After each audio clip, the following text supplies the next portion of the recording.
I'm Dr. Pam Faulks and I'm talking to you today about professionalism in the tourism and events industry. My experience in this industry spans over 13 years, teaching and researching, as well as working in both government and non-government tourism organisations. My current role is Think Canberra Director at the Canberra Convention Bureau. The Bureau's purpose is to bring more conferences and business events to Canberra and the region. And in doing this, we work closely with ACT government, conference venues, hotels, restaurants, bus companies, and of course, conference organisers. So what does thinking like a professional mean in tourism and events? In answering this question, I'll be talking about communication, skills and attributes, values and attitudes, and how these are all underpinned by the importance of a positive personal brand. To me, personal branding means the consistent image that others have of you. As a professional in the tourism and events industry, you want this consistent image to be strong, positive, and a benefit to your career. You want that brand to say to others that you are committed to tourism and to your job, that you care about yourself and others, and that you are someone that others want to work with. They want you on their team. A mentor said to me once that you never know when you're going to meet someone again, so you should always try to leave a positive impression the first time. And that thought has stayed with me and helped me throughout my career. You know, maybe the person you were a bit rude to in the taxi queue is the person you are now facing across the table for a job interview. Or the student you ignored when they asked for advice or help might be the person further down the track that you were hoping would sponsor your event. Or we can flip that around.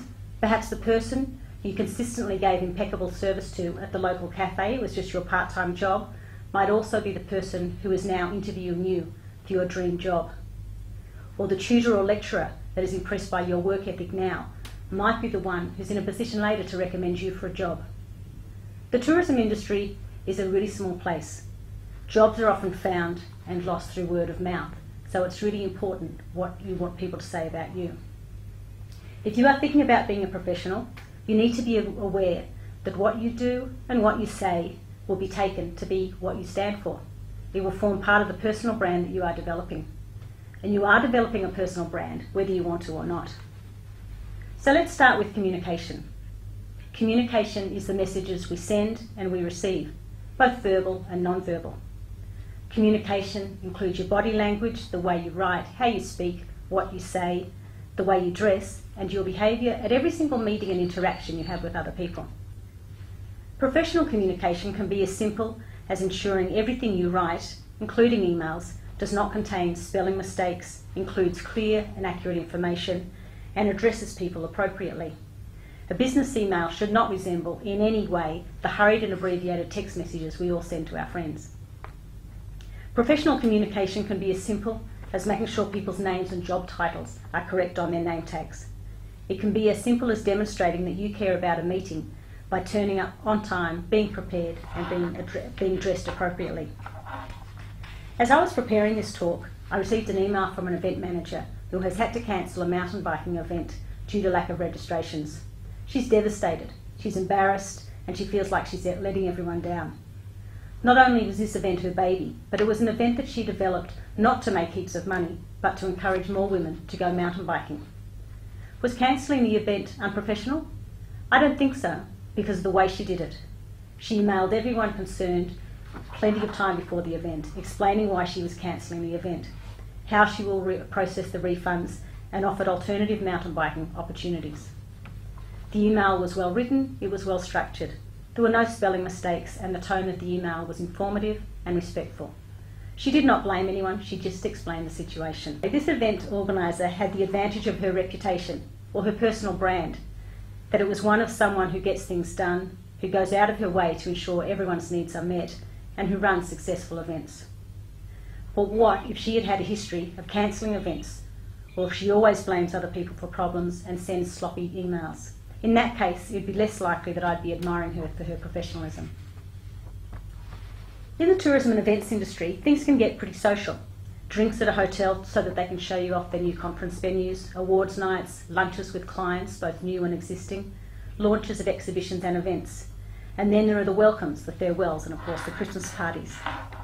These are great opportunities to get to know other people working in the tourism industry. perhaps future colleagues or employers among them. It is important that you take these opportunities. They are educational and networking opportunities, and you need to be seen. In fact, I was at such an event the other night. We'd just been shown around a fantastic new hotel in Canberra and were enjoying drinks and canapes with our hosts. One of the group had to leave early, and I watched how he made sure that he thanked each of the hosts. He told them what he'd enjoyed most and apologised, saying he had to leave to go to another event. He could have tried to sneak out. He was a bit embarrassed about having to leave early, but instead, doing it this way, he's now left a lasting impression about his professionalism. So I guess sometimes professionalism is just another word for good manners. But these events can also be a trap. Remember that personal branding concept? You don't want your brand to be associated with someone who always drinks too much at work events, is rude and loud, or who never dresses appropriately.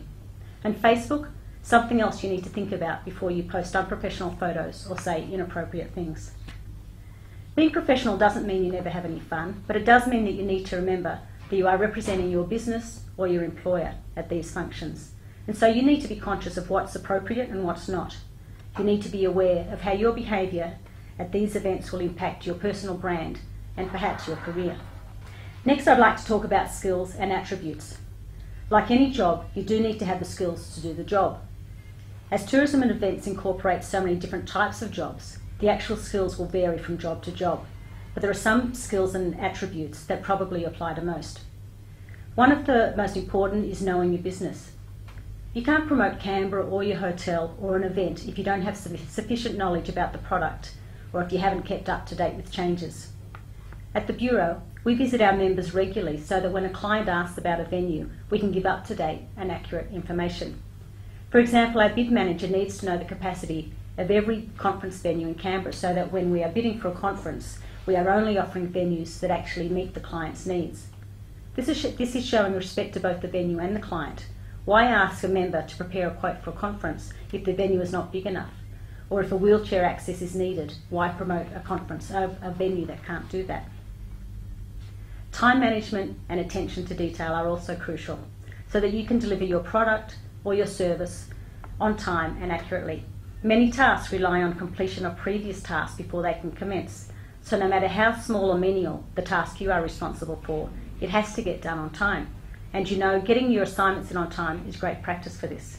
How could a lecturer ever recommend you for a job if the main thing they remember about you is that you're always late with your assignments? Remember, personal branding is about consistent behaviour. In tourism and events, and probably most industries, being professional also means being committed to finishing the job, rather than just the shift. Imagine you are packing conference satchels. It's taking longer than you expected. One of the sponsors was late getting you their products. But you can't just leave when you've had enough. The job has to be finished before conference registrations start in the morning. This is an example of what it means to be professional.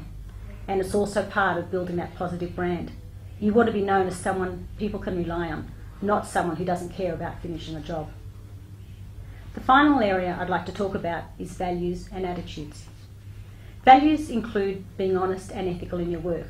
This might be as simple as being accurate, for example, in the quantity of drinks consumed when a conference or a wedding is paying on consumption, or not inflating the number of attendees at an event, which would make the event seem more successful than it was and lead to an incorrect estimation of economic impact. Service with a smile might be a cliche, but it's also a great way to start talking about attitude. It's a simple way to send a message that you are happy to help and that you believe in your product. Not only does this link back to the way you communicate, but tourism and events is about experiences, and having a positive and friendly attitude, not just to clients and tourists, but to colleagues and other professionals in the industry, is important as your attitude and behaviour impacts on the experiences people have. At our staff meeting yesterday, I asked my colleagues what messages they thought I should share in this video. Some of their comments about what being professional means included being enthusiastic about Canberra or whatever your product is, going beyond what's expected, understanding that clients trust you and you can't let them down, not criticising other destinations or competitors, contributing to the team, getting back to people when you say you will, and dressing like a professional.